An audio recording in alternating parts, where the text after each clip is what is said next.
ang pinakamatinding pagbabalik ni Kenjaku ay nalalapit na at maaaring mangyayari pa ito sa pinaka-crucial pa na moment para sa ating mga bida. Dahil matapos kasi ang paglipat ni Yuta sa katawan ni Gojo ay nakumpirma na dito na napaslang nga talaga si Kenjaku ni Yuta. Subalit dahil din sa impormasyon na yan ay nagsipaglitawan kasi ngayon ang panibagong mga espekulasyon at teorya. Gaya na lang ng teorya na maaaring ang pagkain daw ni Rika sa utak ni Kenjaku ay naaayon daw pala sa plano nito. Kaya naman ngayon ay papaliwanag ko sa inyo kung ano nga ba talaga ang posibleng gagawin ni Kenjakung move para mabuhay siya muli. Kaya naman huwag na natin patagalin pa, simulan natin ang theory sa greatest comeback na gagawin ni Kenjaku. Let's go! So base sa naaalala natin, ang biglaang pagkamatay ni Kenjaku ay ang isa sa mga pangyari na gumulat sa lahat kasi sinaglit lang naman siya dito ni Yuta. Ngunit dahil din mismo sa paraan ng kanyang pagkamatay ay noon pa man ay marami na talaga ang hindi naniniwalang patay na talaga si Kenjaku. Kaya karamihan sa mga fans ay may kanya-kanyang teorya patungkol sa gagawing pagbabalik ni Kenjaku. Katunayan yan ay may nagawa na nga akong video theory sa kung paano mabubuhay muli si Kenjaku. Pero ang pinagkaiba kasi sa theory natin ngayon mga kaibigan na pagbabalik ni Kenjaku ay masabi ko na ang theory ngayon ay medyo may mataas na tsansang mangyayari talaga. Kaya simulan na natin sa unang teorya.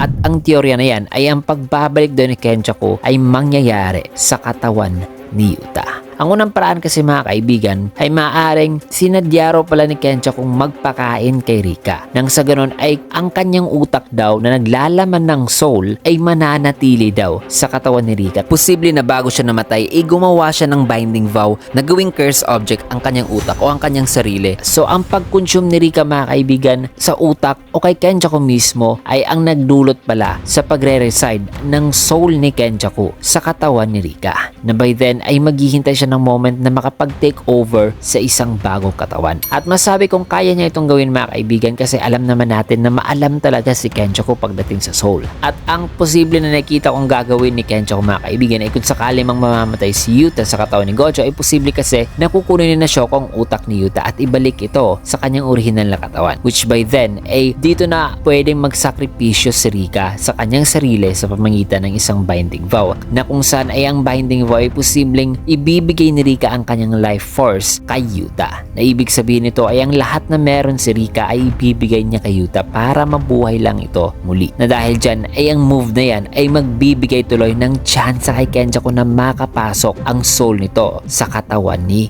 Yuta. So dito na mangyari ang pinaplano ni Kenjakung paglipat sa ibang katawan. Kasi posible na ang mabubuhay ni Rika mga kaibigan ay hindi si Yuta kundi ang Yuta na may soul na ni Kenjaku. At masabi ko na kaya ni Kenjakung i-pull off ang ginawa ni Sukuna na nung pinakain niya ng curse object si Megumi noon dun niya na take over si Megumi kasi ang curse object ay may soul nga ni Sukuna. That is why posible daw na hindi kay Sukuna o Tengen nagre-refer ang linyang to ni Kenjaku na ang kanyang will ay ma-inherit. Ang teoryang to ay kumakalat talaga sa social media matapos ang impormasyon sa latest chapter na kinain pala ni Rika ang utak ni Kenjaku. Now bukod sa theory na yan na pagbabalik ni Kenjaku sa katawan ni Yuta, may isa pang theory mga kaibigan na medyo twisted. Dahil ang theory na ito mga kaibigan ay posible na ang curse technique daw ni Kenjaku na ginagamit niya ni Yuta ay mag-fail daw na magre-resulta sa pag-take over ni Kenjaku sa utak ni Yuta, which would also mean na ma-take over ni Kenjaku ang katawan ni Gojo. At sa paanong paraan yan magiging posible? Well, dahil sa kinain nga ni Rika si Kenjaku at base sa theory natin na posible na ang soul ni Kenjaku ay nasa loob na ngayon ni Rika, ang pag-activate kasi ni Yuta sa curse technique ni Kenjaku ay posible daw manong magti-trigger sa pagbabalik nito na after the 5 minutes ay possible na si Kenjaku na ang mag-take over sa utak ni Yuta. So yan mga kaibigan ang pangalawang theory sa pagbabalik ni Kenjaku at dito yan mismo sa katawan ni Gojo na para sa akin ay medyo di gaano ako kapabor sa theory na yan. Now dito naman tayo sa pangatlong theory at yan ay yung sinasabing bago daw namatay si Kenjaku ay may iniwanan raw pala siya ng parte ng kanyang soul at ang kanyang iniwanan ay ang kanyang magiging bagong vessel. At for me ay itong pinakamalapit na theory patungkol sa pagbabalik ni Kenjaku kasi kung iisipin nyo, si Kenjaku lamang ang sorcerer na may kakayahan na gawing curse object ang isang sorcerer na ang mga curse object na yan ay pinapa-ingest ni Kenjaku sa mga perfect vessel para mabuhay muli ang isang sorcerer sa isang panibagong katawan. At ginawa ni Kenjaku ang method na yan sa libu-libong taon mga kaibigan na napakaraming sorcerer ang kanyang ginawang curse object at pina-incarnate ito sa modern era. Bukod pa riyan ay si Kenjaku din ang nagturo kay Sukuna kung paano ihiwalay ang soul nito sa 20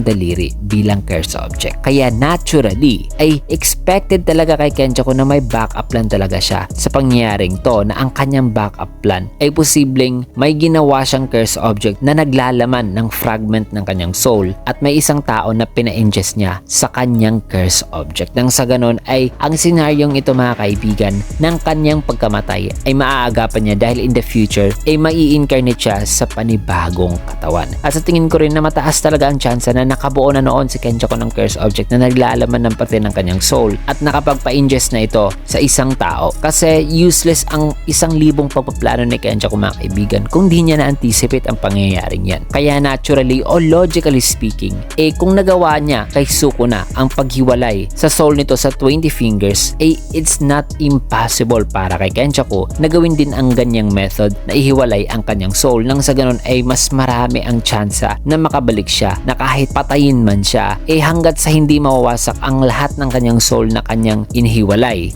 hindi talaga siya mamamatay. At sa tingin ko mga kaibigan na kahit masabi nating patay na talaga si Kenjaku, si Kenjaku lang din ang nag-iisang karakter na marami pa rin na nag-i-expect na magbabalik due sa pagiging mastermind din kasi ni Kenjaku mga kaibigan at sa kanyang pagiging one step ahead sa lahat. At also ang kagustuhan din nito makita ang resulta ng merging ay sapat na upang mabigyan tayo ng idea na gagawin talaga ni Kenjaku ang lahat para makita lamang ito. So yan mga kaibigan ang theory patungkol sa greatest comeback ni Kenjaku. At yan ang buong paliwanag natin mga kaibigan. At kung gusto niyo pa ng iba pang theory sa kanyang pagbabalik ay may isa pa akong video mga kaibigan. You can check it out sa channel natin o dyan sa comment na iiwan ko na lang dyan sa comment section. Maraming salamat mga kaibigan. Kaya naman kung nagustuhan niyo ang ating video, you can get a like, comment, follow, subscribe na rin for more videos like this. And see you guys again on my next video.